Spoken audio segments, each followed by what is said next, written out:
嗨，大家好，我是坦平叔。今天是2025年5月8号，这一期咱们聊一聊特朗普的关税战。好消息是昨天咱们公布了，在瑞士要跟美方就关税进行这个接触谈判，什么结果呢？值得期待。那么这个特朗普对吧？他一上台之后他从第一任开始为什么老是拿着关税说事？从关税下手。今天财经网他一篇文章标题就叫特朗普的关税信仰从何而来，也就是为什么特朗普他又从关税下手？这个依靠高关税来挽救美国的这个经济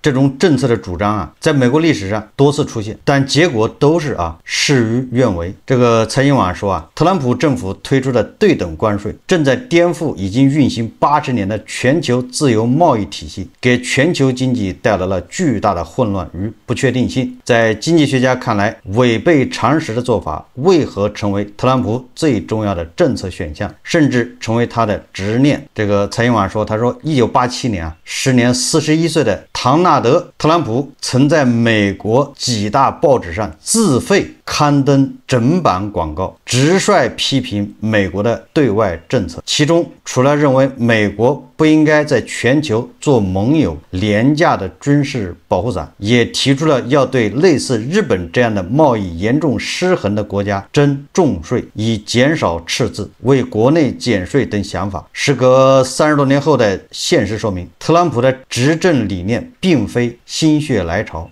实际上是有迹可循人家在可以说30多年前，对吧？他的想法就是这个想法。不过我倒是觉得这个西方美帝确实比较这个开放也就是那个时候特朗普他登整版广告质疑美国政府的政策，居然他没风险，美国政府也没告他。在咱们这儿，你要是对一个网红超市你提点质疑，你还小心被告。特朗普是登广告对吧？质疑美国的这个国策居然没事。这个财经网说他说从特朗普的在竞选过程中表态和上任后的诸多举措来看，关税被寄予了多重希望。首先要减少美国对全球各国的贸易逆差，增加政府财政收入，降低联邦政府的偿债压力，并为国内减税提供空间，助力制造业回流美国，希望以此重振美国工业繁荣经济。特朗普在竞选期间就提出了这一主要执政思路，用关税替代所得税。这确实是一个颠覆性的想法，因为与欧洲大陆和中国等更多依靠间接税的，比如说增值税大国相比，美国是以直接税，也就是所得税为主的国家。近年来，美国个人所得税和企业所得税超过2万亿元，在财政收入中比重超过50%，而关税占比仅2%左右。多项研究估算，此次对等关税或增加美国关税收入7000到8000亿美元，远不足以替代所得税。但是在20世纪初正式开征所得税之前，关税一直是美国财政收入最主要的来源。美国建国之初面临的一大任务是确定国家的财政和贸易政策。当时的政治领袖虽然支持开放贸易，但要保证联邦政府正常运转，并偿还公共债务，筹集足够的财政收入，并成为急需解决的问题。相比于直接税，国会代表普遍认为对进口产品征收关税并获取财政收入更加便利，也更有把握，而且不会给社会造成伤害。基于这一共识，经过不到3个月的讨论，美国首任总统华盛顿1789年7月4日签署了关税法案，从当年8月1日起生效。这是新联邦政府实施的第2部法律。咱们把美国的历史它的关税这个历史也学习一遍。美国的这些建国的这些领袖他们认为为了保证政府运转，偿还公共债务，那他就收关税。你直接跟这个美国老百姓收税，这个似乎不行。我收关税，这好像这就是美国通过关税来解决它的财政问题。美国经济史学家道格拉斯·欧文他说实际结果证明，当时对进口征税是经济和政治上都较为高效的增加税收的办法。征收进口关税的行政成本只占总关税收入的4%，而征收国内消费税的行政成本达到总收入的20%。从政治角度看，实现了国家税收体制的转变，即从各州征收的直接税转向联邦政府征收的关税，通过间接承接各州的债务，让他们能够直接下调直接税，大多数人的税负感受显著降低。到1792年，海关关税在370万美元的政府总收入中贡献了340万美元，占比高达92%。就是我理解的啊，就是因为美国它是联邦制嘛，联邦政府它收关税，实际上就是绕过来各个州嘛。如果收个人所得税，对吧？那你还得跟各个州打交道，那又变成一个地方和中央怎么分税、怎么收税、怎么配合，因为这个跟印度就有关系，对吧？这个是美国联邦政府人家收关税，这跟你各个州没关系。而且这一次关税战，那个加州是不是跳出来？这个加州就有独立倾向啊。这个加州说了，我单独跟大国跟印度去谈，跟你联邦政府没关系。实际上也验证了我的说法，实际上就是地方和中央之间怎么样分税，对吧？怎么样承担什么样的义务，要承担什么样的责任，履行什么样的义务。说在此后期间，尽管进口关税税率经历了多轮上调和下调，在1913年正式开征所得税之前，关税收入一直是美国财政收入的最大来源。直至二战后，以关贸总协定、世界贸易组织就 WTO 为代表的全球自由贸易发展迅猛，降低关税成为各国的主流选择。关税收入在美国财政收入中占比大幅下降，近年来一直维持2%左右，从这个92%下降到2%，也就是20世纪初开始啊，这个对吧？逐渐兴起的这个全球化贸易，各国政府啊都在降低关税，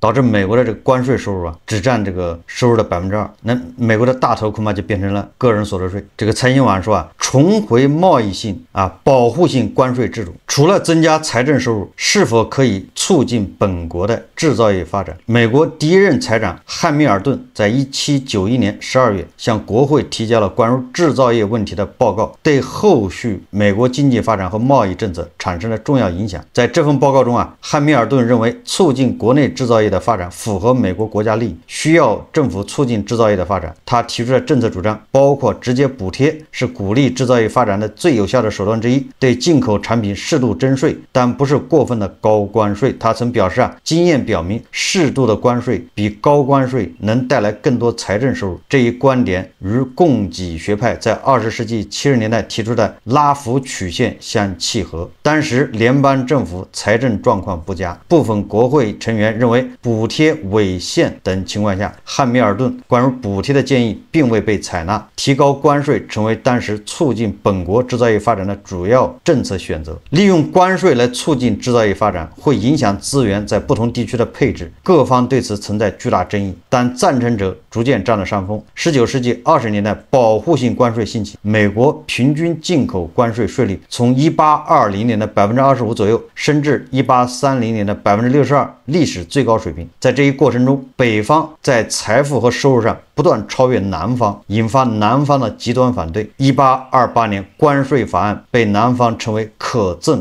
关税，就是可恶的意思。你看啊，这跟我说的，你看政府的税收实际上跟地方的利益密切相关，你弄得不好，地方就反弹，这还是地方和中央之间的这种权力平衡呢。你看南北之间就开始对立。美国保护性关税的第二个高峰期出现在19世纪末，南北战争后，美国进口关税税率仍在上升，平均税率从1873年的38%攀升至1880年代的47%。尽管政府削减了国内部分税收，财政仍出现巨额盈余，通过提高关税增加财政收入的必要性下降。1888年，民主党和共和党就是否下调关税展开大论战，最终结果是主张延续保护性关税的共和党在当年的大选中获得胜利。看着民主党和共和党这个关于关税的这个争论由来已久啊。1890年4月，众议院筹款委员会主席麦金利提交了一份法案，即麦金利关税法案，建议大幅提高保护产品关税水平，将美国关税平均税率从41%提高到50%左右，并引入了互惠条款。这个麦金利啊，好像1897年出任美国第25任总统。那这个麦金利延续了保护性关税的做法，签署丁利关税法案。在麦金利关税法案的基础上，将平均关税继续提高到52%，还在国务院专门设立互惠贸易部门，负责互惠协定的谈判。这恐怕是特朗普的鼻祖啊！特朗普现在要跟每个国家单独谈这个互惠协定嘛，关税嘛。由于麦金利关税法案、丁利关税法案推出时间与美国成为全球最大经济体存在一定重合，确实啊，那个时间美国逐渐成长为全球最大的经济体啊。一些边缘性的观点由此认为是高关税推动了美国制造业的崛起。特朗普显然深受此影响，也就特朗普对过去那个美国的强大呀，现在就再次伟大，他恐怕就受那个时候影响。但是是不是高关税导致美国成为第一大经济体，这个恐怕还有争议啊。在2024年6月下旬接受彭博商业周刊专访时，特朗普表示每个人都劝他看看当时，也就是这个斯穆特获利关税法案推出后发生了什么。但他表示人们更应该关注积极利用关税保护美国工业的美国前总统麦金利的故事。他还认为麦金利是一名被低估的总统，那些在他之后的人拿走了他赚的钱。罗斯福拿钱修建了公园和水坝，但是麦金利赚到了钱，他是真正的关税之王。这个争议就有点像咱们这儿对清朝的争议一样，对吧？清朝争议不就是康雍乾吗？那个雍正13年通过吏治就是说攒了钱，国库开始这个充实，到了乾隆这儿把它全花完了。乾隆花了他爸积攒下来的钱，大概这意思啊。那个特朗普他也这么认为的，他认为这个麦金利攒了那么多钱，被后来的总统罗斯福拿去修水坝，拿去修公园。在2025年1月20日第2任期的就职演说中，特朗普又提到了麦金利，并将北美最高这个叫迪纳利山再次改名为麦金利山。此后在达沃斯演讲中，特朗普自称再次当选是129年来最重要的选举胜利，也就是说他是自1896年麦金利当总统之后最重要的选举胜利。那就是他还是把自己跟这个麦金利相提并论挂钩了。那个财新网的意思恐怕就是这个特朗普的这个对关税的这种执念恐怕是来源于这个美国的第25任总统麦金利。那么美国经济崛起的过程中，保护性关税究竟起了多大作用？道格拉斯·欧文汇总了近100年来经济学家们的研究称，很难证明高进口关税是驱动美国经济在19世纪末突飞猛进的重要因素。说高关税没有促成大规模的劳动力再配置，对生产率的影响也不大。不受进口关税直接影响的服务业是就业和生产率提升的重要推动力，为美国提升人均收入，并在19世纪末超越英国发挥了关键作用。与贸易相关的因素对美国经济的总体增长和扩张来说并非关键因素。当时对外贸易在美国经济中占比相对较小，仅占5%到6%。无论美国选择什么竞争政策，它都已经具备了实现粗放式增长和集约式增长的条件。所谓对幼稚产业的保护性关税的作用，同样从未在经济学研究中得到证实。比如麦金利关税法案将马口铁进口关税大幅提高，随后美国的马口铁产量迅速提高，到1896年与进口量基本持平。但多项研究都认为1890年以后美国马口铁产量增长主要是由于基本原材料价格下跌，关税只是加速了这一产业的发展，并非根本原因。而且从国家福利的角度看，国内生产获得的利润未能抵消消费者蒙受的损失。而在美国明显的一个相反的例子，也就是导致1930年大萧条的这个胡佛总统推出的关税法案。在近年来关于美国提高关税的讨论中，被提及最多的历史教训是1930年大萧条时期推出的斯穆特获利关税法案。这一法案导致当时各国竞相采取报复措施，连锁反应导致国际贸易量大幅收缩，甚至成为引发世界大战的注脚之一，成为后世国际贸易教科书中以邻为壑的典型案例。美国成为全球第一大经济体和工业国后，进口关税仍然坚持了保护主义的取向。在1913年到1922年民主党执政期间短暂下调关税之后，从20世纪20年代开始，关税再次进入上调期。1922年通过的福特尼麦坎伯关税法案将进口关税从1920年的 16.4% 大幅提高到 36.2%。当时在工业部门快速发展的同时，农业处于萧条期，期，大宗商品价格下降，使一些农民陷入财务困境。1928年大选中获胜的共和党总统胡佛在竞选期间就表示，适当的关税是救助农业的基石。大选结果出炉后，从1929年1月开始，调整关税的进程迅速启动。当年5月初，众议院筹款委员会主席霍利提交了关税草案。当这部法案提交到参议院时，参议院财政委员会主席斯穆特牵头了法案的修订工作。从启动到1930年6月，胡佛总统最终签署通过斯穆特霍利关税法案，前后历时1年半，提高了800多项进口关税税率。除了最初希望保护的农产品，还涉及不少工业制成品。道格拉斯·欧文称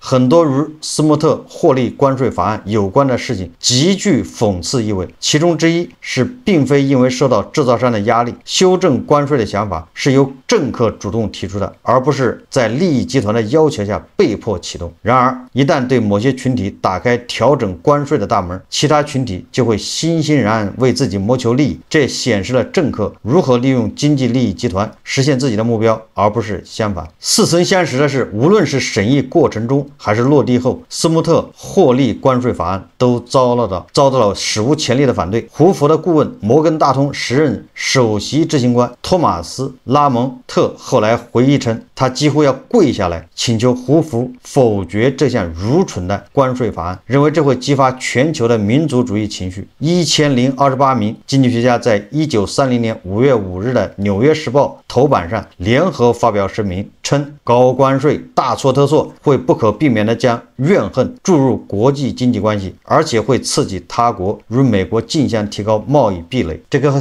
特朗普现在这个境遇完全一样，对吧？特朗普集团内部，你看看马斯克他是反对这个高关税的，甚至连这个财政部长这贝森特和那个特朗普的这个贸易顾问的纳瓦罗之间都有这个矛盾，都有不同意见。这个贝森特要跟这个商务部长去劝特朗普，都要趁这个纳瓦罗不在，免得特朗普受纳瓦罗影响。说后续事态的发展证明经济学家们的预测是正确的。斯穆特霍利关税法案还在审议过程中就遭到了一些国家的抗议。法案通过后，很多国家采取了报复措施，其中与美国贸易关系最密切的加拿大反应最为激烈。那这次加拿大反应也很激烈当然了，这次大国更激烈。说当时美国约20%的出口销往加拿大，加拿大出口中美国占据40%以上的份额。作为回应，加拿大大幅提高了部分产品的进口关税，并对16种美国产品征收反补贴税，同时降低从英国进口商品的关税。在欧洲，西班牙收回了对美国进口商品的最惠国待遇，法国、意大利、瑞士等国也推出了反制措施。斯穆特霍利关税法案引发的这场贸易战，导致全球贸易规模快速收缩。从1929年到1934年，全球贸易规模缩水了66%。与1929年相比，1932年美国进出口下降70%，超出了同期 GDP 的降幅。此后的近100年间，斯穆特霍利关税法案的推出与大萧条之间的关系被经济学界不断探讨。从时间上看，新关税法案的启动早于1929年10月的股市崩盘，很难视为大萧条的产物。在胡佛签署的斯穆特霍利关税法案前后，不仅美国股市大宗商品价格大跌，也加大了一些国家债券的违约风险，包括为支付一战赔款而发行的德国债券。市场货币主义的代表学者，美国乔治梅森大学莫卡斯特中心的教授萨姆纳认为1929年到1930年，斯穆特霍利关税法案从一个国内政治问题演变成了一个国际宏观经济问题。尽管经济史研究者大都认为货币和财政应对失当是导致大萧条的最主要因素，但也不乏有研究认为贸易战是导火索，而且对投资生产制造了不利影响，一定程度上加剧了经济衰退。总之，从这个2个例子来说一个是麦金利关税法案，一个是胡佛当总统的时候推的这个法案，那给我的感觉他们都不是经济繁荣或者经济萧条的主要原因。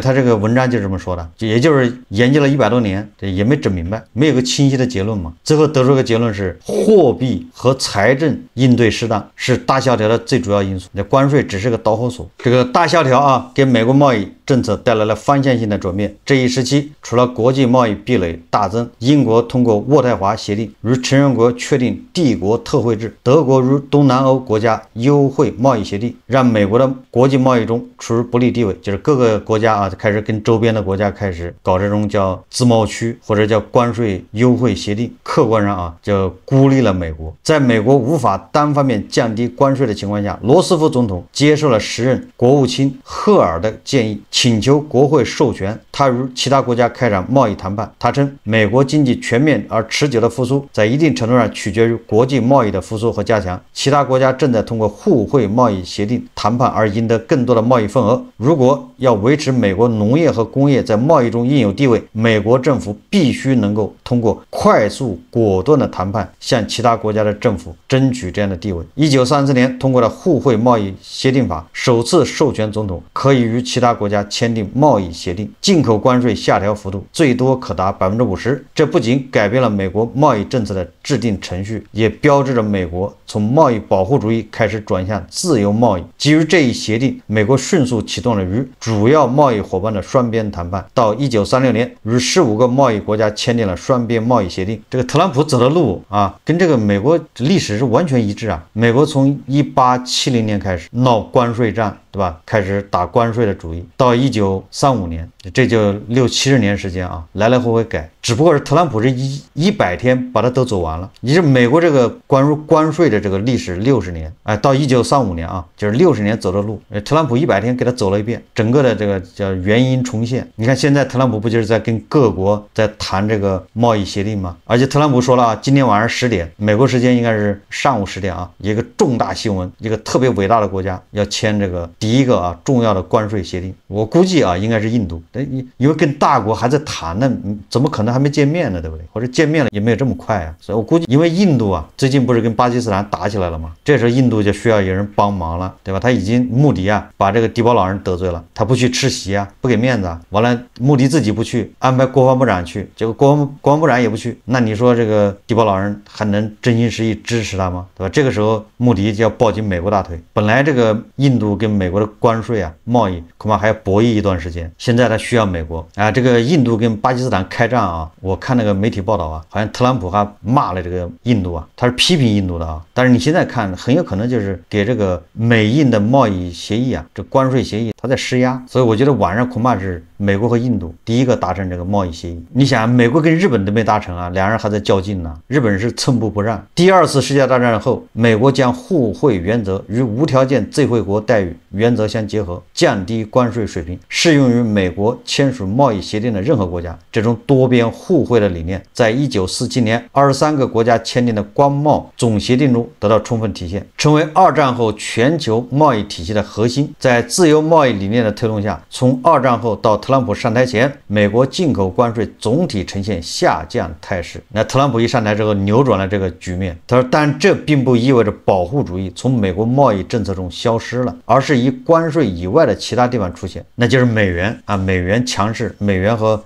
石油，对吧？美元和黄金脱钩，美元开始跟石油挂钩，也就是这个叫布雷顿森林体系啊，你可以理解成这个美国推出的叫汇率改革啊。在全球化程度更高的当下，高关税的破坏力可能更大，包括2位诺贝尔经济学奖得主叫赫克曼和史密斯，小布什时期总统经济顾问叫曼昆在内上千人近日签署反关税宣言，认为特朗普政府通过行政令实施了高保护性关税并频繁变更，向全球经济注入了不确定性与混乱。宣言称，这一行为基于一系列错误的论断，扭曲了历史，误判美国经济现状，违背了广受认可的经济学基本原理。类似斯穆特获利关税法案，有可能给美国普通人带来同样毁灭性的后果。他们认为啊，特朗普政府的关税政策源于对普通美国人经济状况的错误理解，最终导致物价上涨和经济衰退的风险。美国工人将首当其冲的受到冲击。这个特朗普不是传言吗？搞了个海湖庄园协议。这个传言啊，说海湖庄园协议目标是在让美元贬值的同时，保持美元作为主导储备货币的地位，并避免美国利率上升。为此，需要以关税和撤销安全保障作为谈判工具，向贸易伙伴施压，并通过类似广场协议的多边外汇协议来降低美元汇率，鼓励各国将所持有的美债置换成零息的世纪债券等。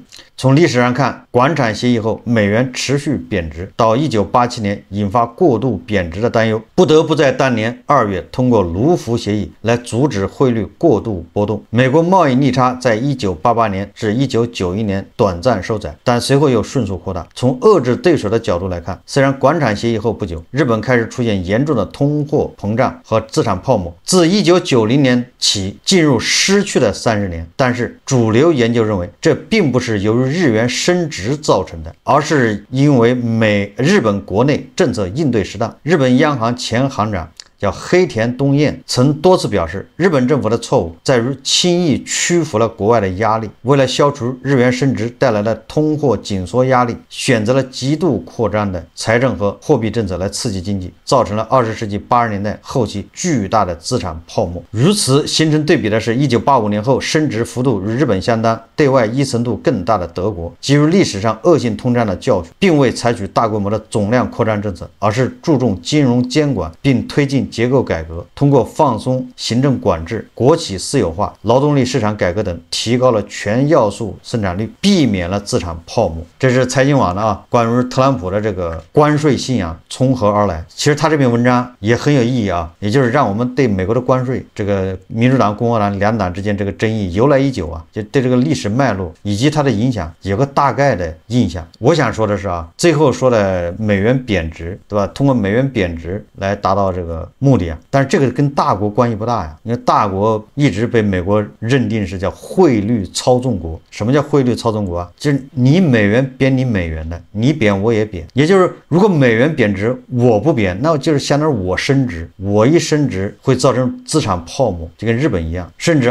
对吧，如果美元认识那个储备货币的话，那如果咱们对美元是升值的话，那你的出口、你的贸易统统受影响。所以美国想通过美元贬值来逼迫大国，那恐怕够呛，因为大国反正你已经认定叫汇率操纵国我记得咱们这个汇率最高的时候是6.6吧，还6.5我记得不太清楚了，应该是在疫情期间吧，20年或者21年那个时候，由于这个口罩期间美国整个的就是停摆状态，然后